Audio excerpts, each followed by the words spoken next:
What is a secret that you will never tell anyone? When I was 9, my dad and I were reading Reader's Digest and found a magazine subscription card for a free case of Depends adult diapers. So we wrote my uncle's name and address down and put it in the mailbox. He got it a couple weeks later and called everyone in the family to find out who it was. We knew my uncle was fuming, so we kept it to ourselves. To this day, everyone suspects that it was my other uncle. When I was in 4th grade, I put mustard in one of my friend's burger because he had told me that he hated mustard. Turns out he was actually allergic. He didn't come to school for 3 days and I was scared that I killed him. To this date Noon knows that I did it. Oh, we know. 2 days in a row, when I was in the 2nd grade I pissed my pants because the teacher had this policy where she wouldn't let any student go to the bathroom even during free time in class. The 3rd time I spent a solid 10 minutes begging her before she finally said fine. I pissed my pants on the way to the bathroom. My family only knows of the one time, but I had to deal with that humiliation 2 times before, and it was within the first week at school. After that I had a water bottle that I pissed in during her class for the remainder of the year. I don't know what she was expecting, if somebody who just moved in with 0 friends would be doing in the bathroom. But honestly, if I would have the opportunity to go back in time, I would rather tell my own self to piss on her desk, because that would have been less humiliating than pissing my pants 3 days in a row. A teacher did this to me as well, except I was literally standing in front of whole class begging to go to the bathroom as it happened, because we had to stand up and go to the desk to ask anything. I'm a 28-year-old guy and I still get really anxious about events where you need to ask permission to go to the bathroom, or there's an expectation that limits how often you can go. Thankfully I've learned to tell this anxiety to go duck itself mostly, but it's still there. Duck teachers like that. When I was in elementary school, I once lost something, so I asked to go to the lost and found. In the lost and found room, which was a big storage closet, they also stored the cokes for the pop machines. I took one. Then, probably 3-4 times a week, I'd remember I lost something else and go steal another coke. I don't know how long I did this for, but I got a lot of free coke. The proper authorities have been notified and will be contacting you shortly. Around 10 years ago, when I was a teenager, my dad, who worked in the video game industry back then, got a gaming laptop worth around 3k that time as a gift he didn't have a real use for. So he gave it to me as I used to play WoW back then. He was very adamant about telling me to not put liquids i.e. drinks etc. on my desk next to it, as I'm very clumsy. So one night, I made myself a huge ass bowl of cornflakes and put the bowl next to the laptop because I forgot my spoon in the kitchen. I sometimes put a blanket over myself when I was gaming, and when I got up from the chair that night, I somehow managed to flip the bowl over with my blanket and the milk flooded the open laptop. I got incredibly scared, turned the laptop off and cleaned it like my life depended on it, and went to bed. I obviously broke the laptop as I didn't get it to turn on anymore, but I was too scared to tell my dad what happened, especially since he repeatedly told me to be careful and told him how I didn't have any idea what happened and how it worked perfectly fine on the night before. I still feel incredibly bad about it. He knows, but loves you very much. About a year before my mom died, she came home from an evening out with her friends completely shit-faced. She didn't have any sort of drinking problem or anything like that. She just liked happy hour and was a lightweight. Usually she would just come home and take a nap, but this was the first time she'd gone out since her latest round of chemo, so she overestimated how much she could drink. I spent about an hour sitting outside the bathroom as she was throwing up. She kept telling me she was a horrible mother and I shouldn't have to take care of her, and she made me grow up too fast by getting cancer, and I shouldn't be seeing her like this. When she was done puking, I cleaned her up and put her to bed, and she made me swear never to tell anyone that she got that drunk and made her kid take care of her. It was the last promise I made her, and it wasn't until the years after she died that I had a meltdown and told my wife about it. She's still the only one who knows. It seemed your mother cared a great deal. My dad is having difficulty with a serious arm injury and was taking it badly for the first 3 days. He was in constant pain if he wasn't on anything. Basically he likes biking and he used to bike in the conservation area where the tracks are littered with roots where if you hit some at a high speed you'll get sent flying. Basically that's what happened. One arm was peppered with small scabs and the other was a big wound where he lost 2 centimeters of skin. Basically his raw muscles were feeling air. Parents don't take well to their kids taking care of them. I could tell this with my dad, so I mainly kept my distance and intervened when he needed it. But my sister's worried sick over him. While all except myself are adults, he still didn't like it. The trauma of dealing with you having to assist your parental is understandable, and it really broke my heart to see my dad cry, and all I could give is a wry smile as I told him he'll feel better by next week.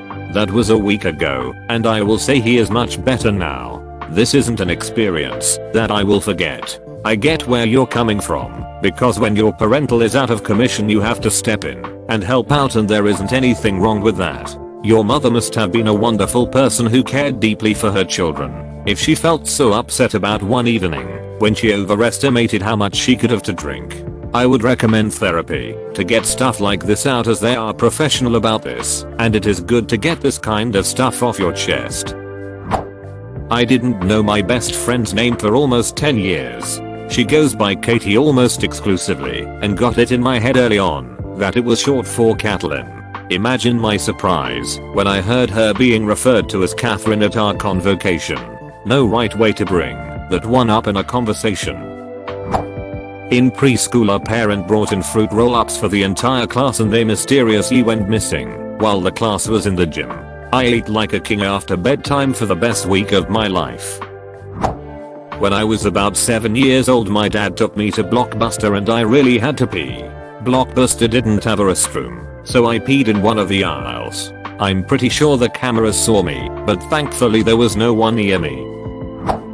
I used to work in a shopping center. One time as I was walking into the building I sneezed and totally shit myself. I was about 10 steps away from the shop, so I had to think fast. I took a hard left turn and walked direct into a department store. I only had 5 on me, so I V-lined for the underpants section and got the cheapest pair I could find. I then had to go to the center toilets and sort everything out. It was a real mess. I texted my boss and told them I was stuck in traffic, but in reality I was 100 meters away trying to salvage any shred of dignity I could for the next 20 minutes. I'm happy to say the mission was a success, and that day is now the benchmark by which all other days are measured. Every day since has been infinitely better. Nice try. I really don't care for anyone in my family. Sometimes I just want to be alone. I don't want a partner. I don't want pets or a family. I just want to travel and live my life and wander, work as I go and be free. I lived with my aunt in 4th grade. She had a neighbor that lived downstairs, so they had a shared backyard. Rule was always make sure the latch is closed on the gate so the dog doesn't get out. I always made sure to lock it. One day I forgot. The dog got out Chihuahua and was ate by a big neighbor dog. Blamed it on the neighbor. She cussed him out and would badmouth him any chance she could. I was too scared to tell her, and she still doesn't know. I lost a baby at 24 weeks. She was a prem. Lived 4 hours and 21 minutes. She was planned, wanted, etc. I'm glad she didn't live, because if she did, I might have to live a life alongside her father, who used to beat me. She'd be 10 now, and I wonder if my life would be so much more different if she lived, and how hard my life would have been if he stayed in my life too. There was a major earthquake that occurred, and at that time and initial impact of said earthquake, I was thrust in the air, landing on my belly. Broke my waters too soon at just shy of 21 weeks, and a few weeks later I gave birth. Her death is one of great pain to me, but now, I'm thankful of it. I'm a terrible person, because I'm thankful. Some days, I wish I could have the path that never eventuated, and other days I'm glad it didn't happen. But, to be grateful at any time that it didn't happen is not something I would admit to anyone I know in person. That's my secret and dirty shame. During my freshman year in high school I was drinking a red Gatorade at lunch. This girl said that I was sitting in her seat. I hurried and swiped my drink to find another seat. I didn't realize my Gatorade lid wasn't tightened, and the drink basically splashed all over her white pants. I scurried off pretending I basically just didn't duck up this girl's pants with red Gatorade. A few weeks later my friend invited me over to play some league at his house. His sister came home, and I realized that was the girl I spilled my drink on. On God, I was sitting my pants at that very moment. But luckily she seemed to have not remembered my face, because she did not mention it. My friend and I still talk to this day. I've graduated high school 9 years ago, and I have never told this to him or his sister. I sometimes feel like she pretends to not remember, and is actually plotting something all these years. When I was 14 or 15, I would listen to music and just imagine I was a character in one of the shows I would watch, like Teen Titans, Totally Spies, or God forgive me, Hamtaro. The day I tried to listen to music and imagine like this stupid crossover between them and jump around my room. My brother had actually heard my jumping around from previous days and hid in my closet. He observed all the stupid shit I did and mixture of shows combined, because I would whisper quips from the characters. Instantly reacted by trying to choke him as soon as he revealed himself, but he just laughed his ass off the entire time. Only he and I ever knew, and I've been embarrassed by it ever since it happened. Developed paranoia of being watched. But I'm actually thankful for that now. I finally got that off my chest. Woo. It no longer has any power over me. Edit for spelling. I found out who the singles in my area really were. I use the other gender's deodorant. I know it's made for a woman, but it's strong enough for a man. I feel safe. I'm not gonna hurt myself, but I sometimes feel suicidal. Feels like I should add in, I would get immediate help if I felt like a imminent threat to myself. I'm also in counseling, which helps, but I guess I have a ways to go. Just a lot is effed up in my life, not to mention the world. Just trying to make it better. The world if I can too. I jerk off with a pic of myself once.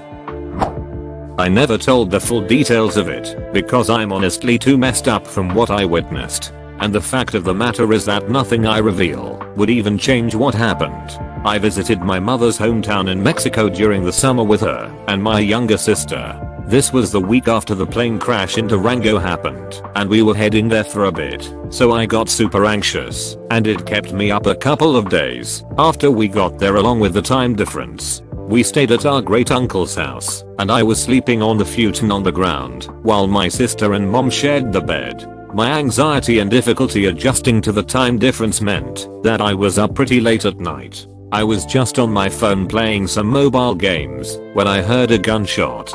I live in a dangerous neighborhood back home, so I was used to hearing this kind of stuff. Then 2 more shots. This time it was more close. No one else woke up, and I was just lying there thinking someone must be drunk. It was wedding season and I should try to get some sleep because it could also be a hallucination. The next morning, my mom asked me if I was up last night. I told her that I was, and she asked if I heard anything. I'll let her know that I heard some gunshots, but I didn't think about it much. Her face went pale. Apparently the neighbor 2 houses down had murdered his wife the night I was up with a shotgun. It was a small town, so everyone knew, and he was quickly arrested. She had been shot at least twice. I asked if anyone else was hurt last night, but she told me that it was just the woman who was killed. The town was close to the city and they were strict about their gun control. So I should be happy that I know about what caused those 2 loud shots. Right. Well, I think a lot about that first shot. The man only had a shotgun, and he was the only one reported shooting that night. The first shot to my knowledge was more likely from a handgun. Who was that first person? Did the wife conceal her own gun and shot in self-defense? Was it a drunk guy like I initially thought it was? Did someone else died that night but no one else knew about? I think I was the only one who heard that first shot, since everyone else only talk about those 2 loud ones. I tried asking to see if they heard anything else, but they didn't. Everyone knows each other like family in this town, so surely they knew who did what. But even they didn't know that the neighbor was capable of doing this. I'm not sure I want to know who fired that first shot. I nearly committed perma-DTH after I broke up with my ex. He truly made me believe that I would be worthless without him. Started packing up my flat to make things easier. Then I met a silly robot programmer and life has been good since. One time I picked up a scam call that was obviously a scam, and the entire time I listened, and then at the end I simply said no and the guy started cussing at me in a different language.